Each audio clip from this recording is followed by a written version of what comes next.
Hello friends, welcome or welcome back to my channel. My name is Jules and welcome to another weekly pivot point. I just realized it's 2 o'clock in the afternoon and I had not recorded a pivot point.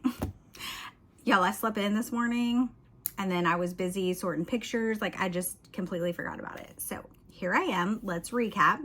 So last Thursday was my 26-year wedding anniversary. So me and my husband and my daughter went out to dinner. Haley always goes with us. She's gone with us every year for our wedding anniversary dinner. So it's never like just a romantic type thing. It's just, we just go out to eat. And she almost didn't go, but then she changed her mind and was like, yes, food, I want to go.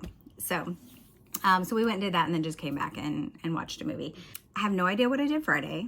Probably just the normal. I worked and then I usually go grab dinner and then we just hang out. We either watch TV or I read or play on my Switch, whatever. Saturday was a super chill day of nothing. My husband wasn't feeling well. He's actually been sick for like over a week, just kind of feeling bad off and on. Like he's been spiking fevers at night and getting random headaches, and he's just not feeling up to speed. He's feeling really worn down. He actually just started working even more overtime. So I think it's just taken a toll on him this year. He has been sick more than he has ever been, but he did start a new job site. I mentioned this before. He started a new job site in the beginning of the year, and there's a lot more workers, so that means a lot more germs. And so I think his immune system is just not used to that. So his body is like trying to acclimate to all these germs.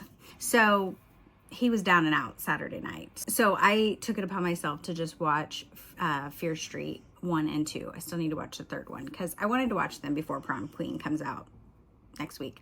Not that they have anything. It's not a continuation of those. I just wanted the vibe of it. So I'm probably going to watch the third Fear Street sometime in the next week. And then, yeah, I'm going to be ready to watch it next Friday. And then Sunday, Mother's Day, was also very chill. I just made breakfast like normal. And then my husband and Haley had bought me a bird feeder camera. I was super excited about it. So he gave it to me like a couple weeks ago and we just hadn't put it together yet. So that got put together because he was like, what do you want on, what do you want to do for Mother's Day? And I was like, really, I just want you to put my bird feeder together. So we got the bird feeder set up and it took a couple days, but some birds are starting to come and I can see them on camera and I'm like, who am I? I'm this old lady who likes birds now, but they're fun to watch. And then me and Haley and my sister, surprisingly, went and visited my mom on Mother's Day. And she, again, was having a great day. We took some cupcakes up and just sat and visited with her. And it was a good day. It was a good visit. Then Monday, I actually started thinking I was getting sick from Jerry. I was like, oh no. So I got a headache in the afternoon and I was like, this is not good. So I ended up sleeping for probably an hour after work because my husband was still at work and I was like, I'm just gonna sleep. I literally slept till he got home and then made him dinner and then we both just vegged. Our life right now is vegging in our chairs in the living room for a couple hours each night. And then yesterday, Haley was actually home yesterday. So we just kind of had like a family chill night together again, sitting around watching TV. We're not what you call social butterflies, okay? We do not leave our house much. We like our haven and we just stay in it a lot. Anyway, so that's really all my updates as far as like what's been going on. Nothing really. But I did start going through, so a couple days ago, I decided to start going through some pictures that I have for my family. So when I cleaned out my mom's house, there were tons and tons and tons of pictures. And me and my cousin had gone through them like a couple summers ago and basically divvied them out between like the pictures of her family, which would be my uncle and my cousins, her brothers, and then me and my family, and then any that we had that had our grandparents in it, we kind of just split those out so that we would both have, pictures of our grandparents. So I literally have had a tote full of pictures and another bag full of pictures. And I was like, I have got to start going through this stuff. So I did. So behind me on this table, this big tote, this sucker's full of pictures.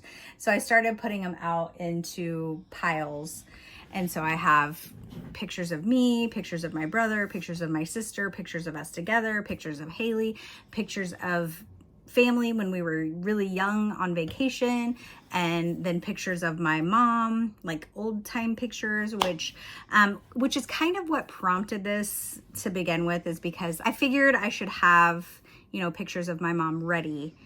That way, you know, whenever her end of life comes, I am prepared and have those ready to make something, you know, at her service. So not that people want to think about that, but believe me, I had to rush around and find things of my brother when he passed, because obviously his was unexpected. And it was just chaos. It was chaotic, but I mean, we did get it all done. But yeah, so that's kind of what I've just been doing the last few days, is sorting pictures, a lot of pictures. And I have found some really good memory ones. I found some with me and my brother when we were really little, which kind of made me sad because I don't really remember those. I don't remember those things, which I've mentioned before. Like, I just don't have vivid memories of things from my younger childhood days. And I don't know why, unless it's like traumatic. One traumatic incident I do remember is getting hit in the head by a softball in my backyard when I ran out to get the dog. My brother and his friends were playing, and I was like, wait, I gotta get the dog, because the dog got out, and then, like, yeah, bang, in my head. Another vivid memory of me and my brother running around our house. The neighbor dog got out and it was chasing us, and I was scared for my life. And my brother, I mean, like, we didn't have a fence at the time, and somehow their gate got loose and he got out, and he just immediately started chasing us. It was like a Samoyed, however you say that. It was like a white Samoyed, and it's chasing us around. And I had play high heels on, mind you. Okay, I was playing dress up outside, and I had play high heels on, and I'm trying to run, and my shoes are falling off, and my brother's like yelling, hurry, run, you know, and him and I are just running around. And so he was ahead of me and got to the house, and he actually jumped out and pulled me and shoved me into the house, and then he took off running so the dog would follow him. And then he got in the house, and then we ran up to his room, and we sit down, and we're both out of breath, and we are just dying laughing and trying to breathe. And we were like, you know, it was crazy. Our adrenaline was up, and my brother stood up, and there was blood all over his bed. And I was like, what happened? And then he turned around, and his back of his thigh had a chunk missing out of it. And of course, then the pain hit, because, you know, when you see, say, like, if something happens and you don't know it, and then you see it and you're like, oh my God. So then he started screaming, and we had to go to the hospital, and he ended up actually having to get a skin graft. It was that deep. So anyway, those are the things that I remember. Okay. But so seeing the picture of him and I, like, on one of the vacations, we were like on vacation with the family, and we were by the river, and you just see the happiness in our faces. And I'm like, I really wish I could remember that. So it kind of got me in my feels. And then I also did see a picture of me and my grandparents. Y'all, if you hear the background snoring, you hear that? He's so loud. He's under my desk right now. Sometimes it's like a freight train coming through here with his snoring.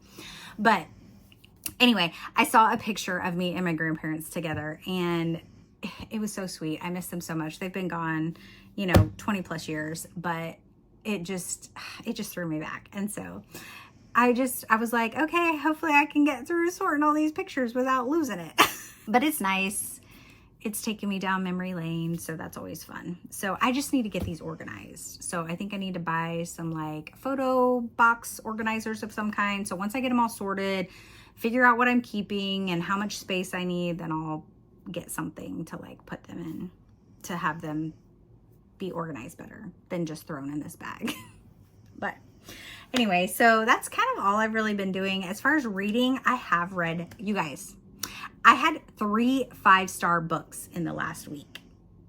3 5-star books. So the first one was Butcher and Blackbird. I binged that in a day. It was fantastic.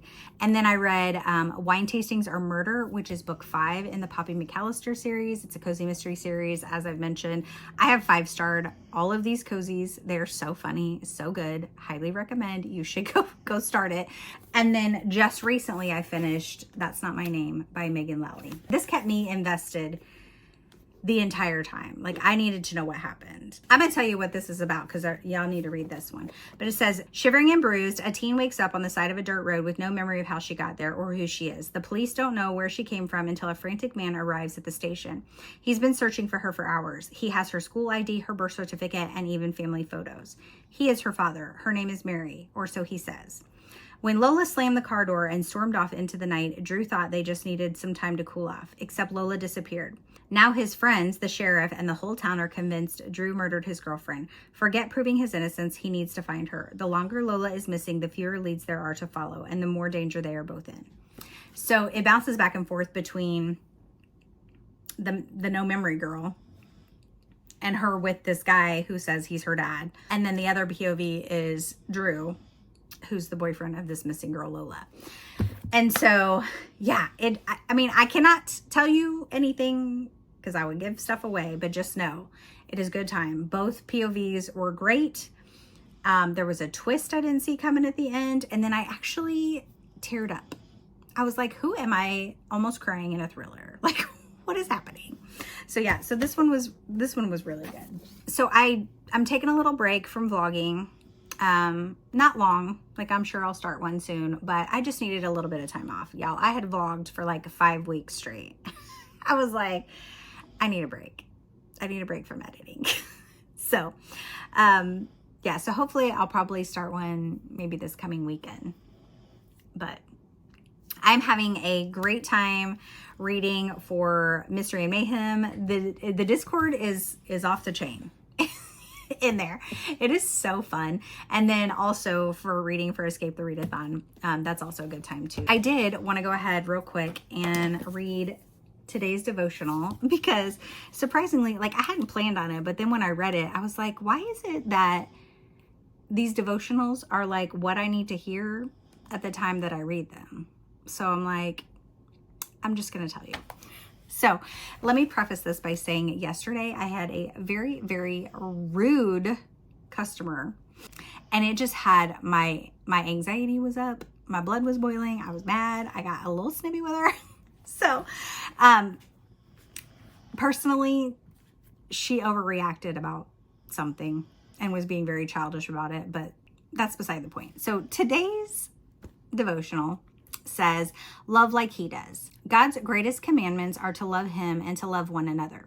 Loving him may come easy after all. He is patient and loving himself.